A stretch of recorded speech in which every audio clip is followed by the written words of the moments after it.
তোমরা কি জানো যে চট্টগ্রাম বিশ্ববিদ্যালয়ে সাধারণ জ্ঞান কোশ্চেনে তোমার হচ্ছে ম্যাথ অথবা আইকিউর মতো কোশ্চেন আসে? হ্যাঁ, সত্যি বলছি, চট্টগ্রাম বিশ্ববিদ্যালয়ে তুমি দেখবা ম্যাথের মতো বা অর্থাৎ বিশ্লেষণ দক্ষতা যেটাকে আমরা আইকিউ বলি, ওই আইকিউর মতো কোশ্চেন চট্টগ্রাম বিশ্ববিদ্যালয়ের সাধারণ জ্ঞানের মতো দেখা যায়। সেগুলো আজকে আমরা তোমাদের দেখাবো যে চট্টগ্রাম বিশ্ববিদ্যালয় কীরকম প্রশ্ন করে, কোন টপিক থেকে প্রশ্ন করে এবং কোন ধাঁচে প্রশ্ন করে। একটু দেখো আমাদের ভিডিওটা, তাহলে বুঝতে পারবা। ইতিপূর্বে আমরা 4টা পার্ট পড়িয়েছি, আজকে 5 নম্বর পার্টে আছি। 5 নম্বর পার্টে আমরা 2টা কোশ্চেন দেখবো। তার মধ্যে একটা কোশ্চেন হচ্ছে যেটা হচ্ছে কি 7, 11, 19 এবং হচ্ছে 31 এবং পরে দেওয়া 67। এই সিরিজটির শূন্যস্থানে কোন সংখ্যাটা বসবে এবং এর ব্যাখ্যাটা কিভাবে ব্যাখ্যা দেওয়া হয়েছে, এই ব্যাখ্যাটা আমাদের শাটল কোশ্চেন ব্যাংক যেটা আছে, যেটা আমরা এই বছর সবাইকে দিচ্ছি, এই কোশ্চেন ব্যাংকের মধ্যে সুন্দর মতো ব্যাখ্যা দেওয়া আছে। আমি তোমাকে বলে দিচ্ছি, দেখো 7, 11, 19, 31। এখন তোমাকে এই সকল প্রশ্নের অ্যান্সারগুলো করতে হবে। আমি কিন্তু তোমাকে ম্যাথ পড়াচ্ছি না বা গণিত পড়াচ্ছি না বা আইকিউ পড়াচ্ছি না, এটা কিন্তু বিগত বছর চট্টগ্রাম বিশ্ববিদ্যালয়ে সাধারণ জ্ঞানে আসছে। বুঝতে পারছো, সাধারণ জ্ঞানে এটা আসছে। তো দেখো, সাধারণ জ্ঞানে যদি এই টাইপের প্রশ্ন আসে, চিন্তা করো তাহলে তুমি কীভাবে পড়তে হবে।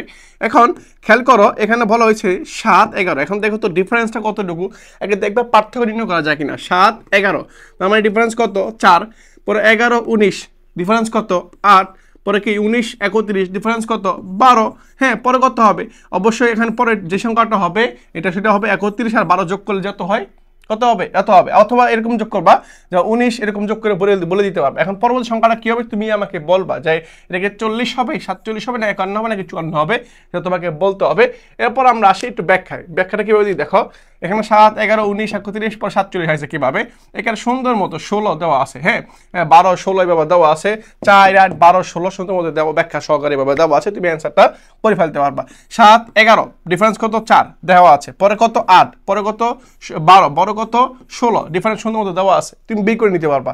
তাহলে এই যে সুন্দর মতো তোমাকে দেখাই দিলাম যে ডিফারেন্সটা কতটুকু, কীভাবে প্রশ্নটা সাজানো হয়েছে, তুমি দেখবা এটা কিন্তু শাটল কোশ্চেন ব্যাংকের মধ্যে সুন্দর মতো দেওয়া আছে। পরে দেখো পরবর্তী প্রশ্ন হচ্ছে কি ভাই, এটা হচ্ছে খাদ্যের কোন উপাদানে কর্মশক্তি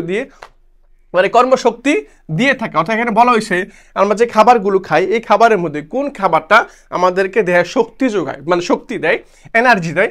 এখানে বলা হয়েছে আমিষ পরে হচ্ছে কি শর্করা, খাদ্যপ্রাণ নাকি খনিজ পদার্থ। এখন তোমাকে জানতে হবে কোন খাবারটা খেলে তুমি এনার্জি পাবা, কোন খাবারটা খেলে তোমার শরীরের ঘাটতি পূরণ হবে, কোন খাবারটা খেলে তোমার হচ্ছে তোমার তোমার হচ্ছে হজম শক্তি বৃদ্ধি পাবে, এগুলো তোমাকে জানতে হবে। দেখো আমি তোমাকে সুন্দর মতো বলে দিচ্ছি যে তুমি কোন খাবার খেলে তোমাকে কি হবে।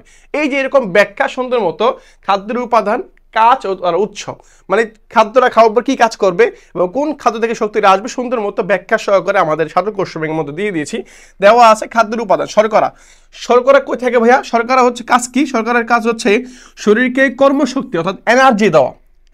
এখন এই খাবারগুলো আমি কোন খাবারের মধ্যে পাবো?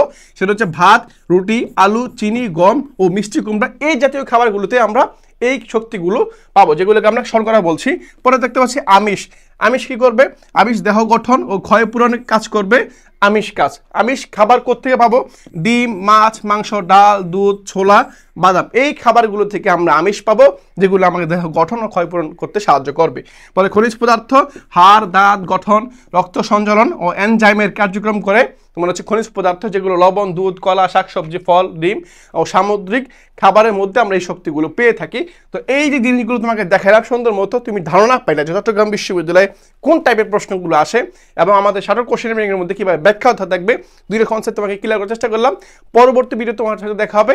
এই পর্যন্ত আজকে আল্লাহ হাফেজ, আসসালামু আলাইকুম।